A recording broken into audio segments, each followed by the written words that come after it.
السلام علیکم ورحمۃ اللہ وبرکاتہ۔ معزز ناظرین، میں آپ کو اپنے چینل پر خوش آمدید کہتا ہوں۔ آج کی میری اس ویڈیو بنانے کا مقصد آپ لوگوں کو ایسی دعا بتانا ہے جس سے ہم سب شریر کے شر سے، ظالم کے ظلم سے، ناگہانی آفات اور اچانک ہونے والے حادثات سے 100% بچ سکتے ہیں، کیونکہ یہ ایسی دعا ہے کہ جس کے متعلق جب تک آپ کو اس دعا کی طاقت اور پر اثر ہونے کے بارے میں نہیں پتہ ہوگا، آپ کو یقیناً اس دعا کی دل سے وہ اہمیت نہیں ہوگی جو ہونی چاہیے۔ اس لیے میں اس دعا سے متعلق بہت زبردست اور دل کو چھونے والا واقعہ بتاتا ہوں، جو کہ ایسی شخصیت کے متعلق ہے جو کہ حضور صلی اللہ علیہ وسلم کے خادم اور وفادار ہیں، کہ جن کو اولاد اور عمر میں برکت کے لیے حضور صلی اللہ علیہ وسلم سے دعا ملی۔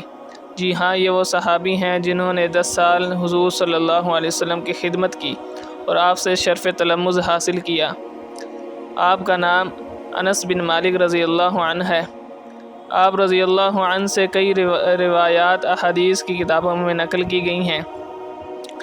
آپ کے متعلق یہ واقعہ بیان کیا جاتا ہے کہ ایک مرتبہ حجاج بن یوسف، جس کو ظالم حکمرانوں کی فہرست میں سب سے ٹاپ پر رکھا جاتا ہے، اس کے سامنے آپ رضی اللہ عنہ کو پیش کیا گیا، کیونکہ آپ سچ گو تھے، جبکہ حجاج کے دور میں حجاج کے خلاف بات کرنا اپنی موت کو دعوت دینا سمجھا جاتا تھا، کیونکہ وہ ہر اس شخص کی گردن اڑوا دیتا تھا جو اس کے خلاف بات کرتا تھا۔ لیکن حضور صلی اللہ علیہ وسلم کے خادم حضرت انس بن مالک رضی اللہ عنہ، آپ بے خوف ہو کر حجاج کے سامنے آئے تو حجاج نے کہا کہ مجھے پتہ چلا ہے کہ تم میرے خلاف باتیں کرتے ہو، تمہیں پتہ نہیں کہ اس کی سزا کیا ہے؟ تو حضور صلی اللہ علیہ وسلم کے شیر حضرت انس بن مالک رضی اللہ عنہ نے بے خوف ہو کر کہا کہ تم میرا کچھ نہیں بگاڑ سکتے۔ میں نے حضور صلی اللہ علیہ وسلم اپنے آقا مدنی سے ایسی دعا سیکھی ہے کہ جس کے آگے تم جیسے ظالم حاکم کچھ نہیں کر سکتے۔ تو حجاج نے کہا کہ وہ دعا مجھے بھی سکھاؤ۔ تھا تو وہ مسلمان، کہنے لگا حضرت انس بن مالک رضی اللہ عنہ سے کہ وہ دعا مجھے بھی سکھاؤ۔ تو آپ رضی اللہ عنہ نے انکار کر دیا اور کہا کہ تجھ جیسے ظالم کو ایسی دعائیں نہیں سکھائی جاتی۔ تو حجاج کو بہت غصہ آیا اس بات پر، اور اس نے کہا کہ اس نے آپ رضی اللہ عنہ کو شہید کرنے کا آرڈر دیا۔ اچانک یہ حکم دیتے ہی حجاج کی ٹانگیں کانپنے لگی اور اس پر گھبراہٹ طاری ہو گئی، اور وہ فوراً کہنے لگا کہ اس کو لے جاؤ، مجھ سے دور کر دو۔ تو بعد میں اس کے وزراء نے اس سے پوچھا کہ آپ نے ایک طرف حضرت انس بن مالک رضی اللہ عنہ کے قتل کرنے کا حکم دیا، اور اچانک آپ پر ایسی گھبراہٹ طاری ہوئی اور آپ نے ان کو کہا کہ میری نظروں سے دور کر دو، مجھ سے دور لے جاؤ، یہ کیا ماجرا ہے؟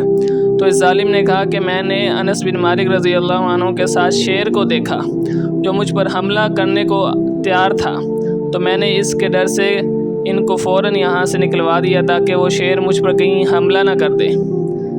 معزز ناظرین، جیسے اس واقعے کو سن کر آپ کو یہ اندازہ ہو گیا ہوگا کہ دعا جو میں بتانے جا رہا ہوں یہ کس قدر طاقت اور قوت رکھتی ہے، کہ بڑے سے بڑے ظالم جو اپنے زمانے کے مشہور ظالموں میں سے تھے اور آج تک ان کا نام ظالموں کی فہرست میں لیا جاتا ہے، وہ بھی اس کے سامنے عاجز ہو گئے۔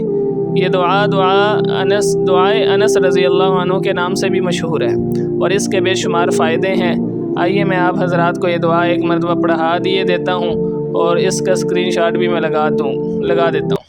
بسم اللہ خیر الاسماء، بسم اللہ الذی لا یضر مع اسمہ اذن، بسم اللہ الکافی، بسم اللہ المعافی، بسم اللہ الذی لا یضر مع اسمہ شیء فی الارض ولا فی السماء وهو السمیع العلیم۔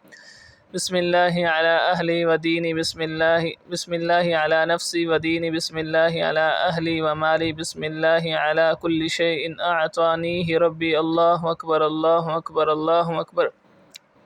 اعوذ باللہ مما اخاف و احذر، اللہ ربی لا اشرک بہ شیئا، عز جارک و جل ثناؤک و تقدست اسماؤک ولا الہ غیرک، اللہم انی اعوذ بک من شر کل جبار عنید ومن شیطان مرید ومن شر قضاء السوء ومن شر کل دابۃ انت آخذ بناصیتها ان ربی علی صراط مستقیم۔ اس دعا کو آپ حضرات نے صبح شام ایک مرتبہ پڑھنا ہے۔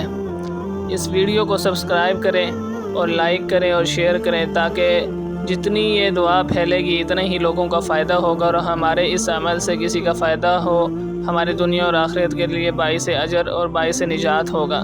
اللہ ہم سب کا حامی و ناصر ہو۔ وآخر دعوانا ان الحمد للہ رب العالمین۔